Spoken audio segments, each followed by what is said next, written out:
Perfect. So our next presenter is Jing. Is that it? Jingyi, yeah. Jingyi, sorry. Oh, I complicated way too much. Jingyi.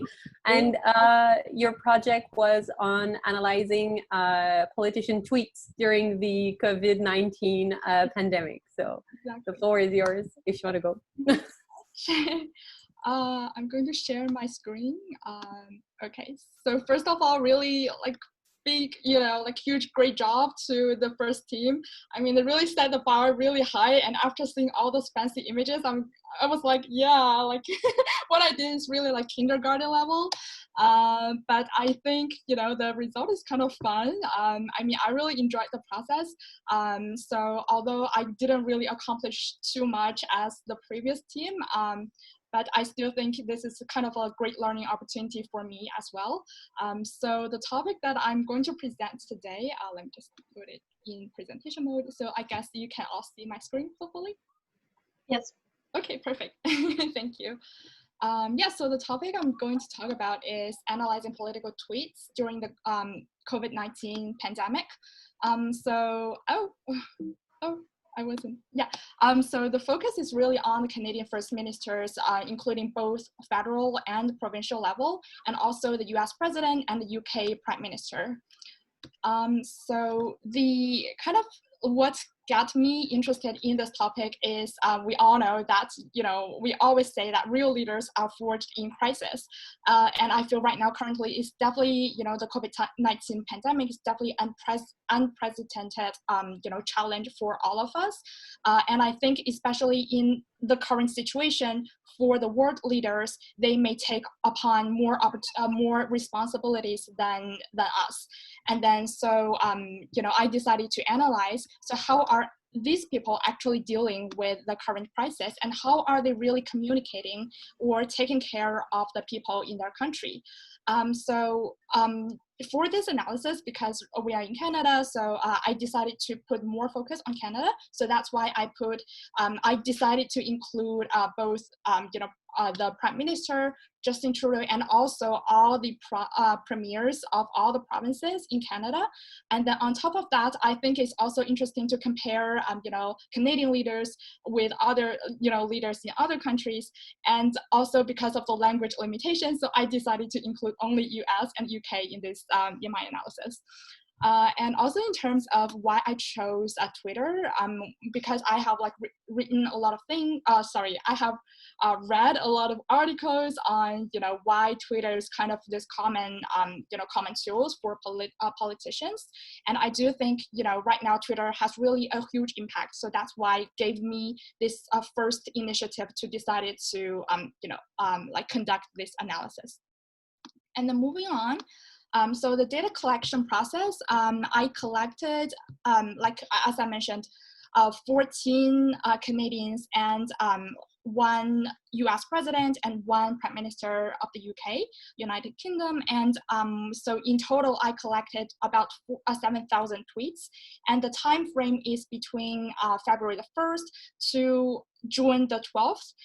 But there's one little thing that happened because there's a limitation for Twitter API. So I cannot really extract all Donald Trump's tweets during this time frame, because definitely we all know he posts a lot. So unfortunately, the tweets I could get from him is only starting from March the 12th to June the 12th. And then this is kind of, so I don't know whether you can see the my cursor here, but let me see if I can get the cursor. I don't know how to do that, but yeah, if you can see the bottom. We see it. Oh, you can see my cursor. Okay. Yes, we see it. Okay, thank you. Yeah, so here's a screenshot of how many tweets that each person tweeted during this time frame, and all people included in this chart are all Canadian leaders, because we know Boris Johnson definitely he has been hospitalized, and also for Donald Trump, his data is really huge compared to other leaders. So that's why I decided to leave those 2 people out. And then moving on to the process, so the right-hand side of the screen. So this is a process of my analysis. So first of all, I extracted all the tweets, and then I organized this data into 2 different two different organizations. So the first was the document term matrix, which I will talk about a little bit more later on. And then second is corpus. So basically, it's literally just each tweet represents each row. So the document term matrix was then used for creating the word cloud, and then the corpus was then used to create the sentiment analysis, which include polarity and subjectivity. So basically whether they are positive or they have like more negative energy, and we can assume who has more negative energy. And then for the subjectivities, whether they, based on fact, or they just talk about their own opinion. And then moving on, as I mentioned before, I'm going to mention a little bit more about what does it mean by document term matrix. So the original data set I got is this on the very top of the screen. So as you can see, like each tweet represents one row. And then I cleaned this data set a little bit so that I can combine all the tweets of each person into one big chunk. So as you can see, the second clean data set, you can see, each person only appears in one row, and all their tweets either is 1,000 or like 200, and no matter how large the amount is, but all their tweet text is combined in one cell for each person. And then this is kind of the middle step, and which is then used to create the document term matrix. So moving on to the next slide, we can see, making that chunk we saw before, we can make this chunk into this document term matrix, which is in the bottom of this page. We can see we extract like each, we extract each word, and then each word will represent one column. And then we'll just map all those things with everyone and whether they have mentioned this word in their tweets. And then you can see again, like in the document term matrix, I also have one person representing each row. So that's what I mean by this. And then later on, this document term matrix was used for creating the word cloud, because for the word cloud, we don't really need any order in the sentence. We just want to know like which word appears the most. And if we can get this document term matrix, it's kind of easier for us to calculate what is the word that appears the most in their tweets. And then moving on, so a little bit of the result. So this is, I think, the fun part. So we can see on the very, left-hand side, we can see for Boris Johnson, we can see a lot of words are COVID or health related, which makes sense because he has, gone through this whole process himself. So we can see like coronavirus, virus, stay alert, NHS, which I looked up later, means a National Health Service, I believe. So we can see he's really staying alert and staying up to date with the situation. And then let's just try to move on to the right-hand side and see Justin Trudeau.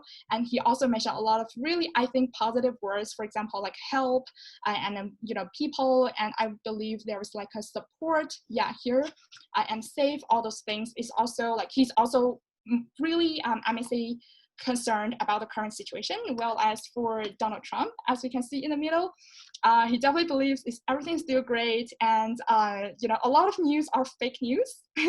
If you can just go through like his tweets, he mentioned fake a lot. Just yesterday, I noticed he posted another thing like saying there's no racist in America, everything's fake news. So fake is actually the top 5. One of the top 5 most mentioned word in his tweets. And then we can also see, like, compared to the other 2 leaders, Donald Trump's tweets definitely mention much less about the COVID and everything going on in the world right now.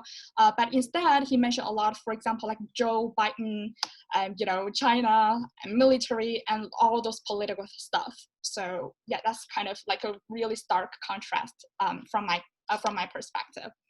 And then moving on to like what are the Canadian, premiers of the 4 most populated provinces. So basically, I analyzed what are, like Ontario, Quebec, British Columbia, and also Alberta. What are those leaders talking about? And then we can still see something quite interesting because although all of them mentioned, they are all concerned about COVID and all this, stuffs and all the events happening right now, but we can still see there are some differences in terms of their most common or most frequently used words. So for example, we can see for Joe Ford, he definitely mentions more about business or work, which makes sense. And then for Quebec, I think it's pretty sweet because François Legault, in his tweets, we can see a lot of, if you see, can see here like Anne, Jeanne, yeah, like more about like the family and the health and the people. And then moving on to British Columbia, so John mentions a lot about work, of course. Yeah, so we can see like a lot of work-related things. And then for Alberta, interestingly, like surprise, surprise, he mentioned a lot about like energy and jobs and economy. So definitely, you know, for Jason, he's more concerned about what is the impact of COVID on the province's economy and, you know, the job market in Alberta. And then moving on to the sentiment analysis, this is where, because for the sentiment analysis, we definitely want to keep the order of the sentence so that we can, you know, the whole sentence, so that the whole sentence will make sense. So this is why I use the corpus instead of the separate words for this analysis. So the corpus is just like the full sentence. So that's, in this case, I use that corpus and then just generate, there's actually just a library in Python, and I can just use that library and, you know, they will calculate based on natural language processing, they will just calculate what is the sentiment of that sentences. And then based on this analysis, you can see the result here. Dennis King, he's the most positive one among all these leaders, 15 leaders. And then the most negative leader we can, as we can probably, you know, imagine, is Donald Trump. And then on the other hand, if we see the subjectivity, whether they are, you know, based on fact, or they're just, you know, like saying what they think. Of course, Blaine is the most objective one, and then Donald Trump is one of the top two person who are speaking just based on what they are thinking, not based on facts. This is also quite interesting for me. And then moving on to the last, you know, analysis, which is the polarity over time. So whether they're being positive or whether they're being negative, and we can see that Donald Trump's tweets are, you know, it's like a roller coaster, sometimes really positive and sometimes really negative. And for Boris Johnson in the middle, there was like a flat line, which is because he was in hospital during that time period. And for Justin Trudeau, although it's also fluctuating, but we can still see that in general, he's pretty positive. So everything is above zero line here. So yeah, that's about it. So the key finding, key takeaway from this, like what I found interesting, is that among these three leaders in the three countries, Boris Johnson definitely mentioned more about coronavirus. And then this also indicated in his like username of Twitter. So his Twitter name actually right now is Boris Johnson Stay Alert. Which is the only one that I found different from other people. And then for Donald Trump, he mentioned a lot of politics. And then for Justin Trudeau, he worries about, you know, coronavirus and the work situation. And as we mentioned before, the 4 premiers of 4 most populated provinces, so they focus on different things. I do have the whole, you know, like the full graphs of all the premiers of all the provinces or territories. So if you're interested, definitely, you know, like send me a message or something like that. I can send that to you.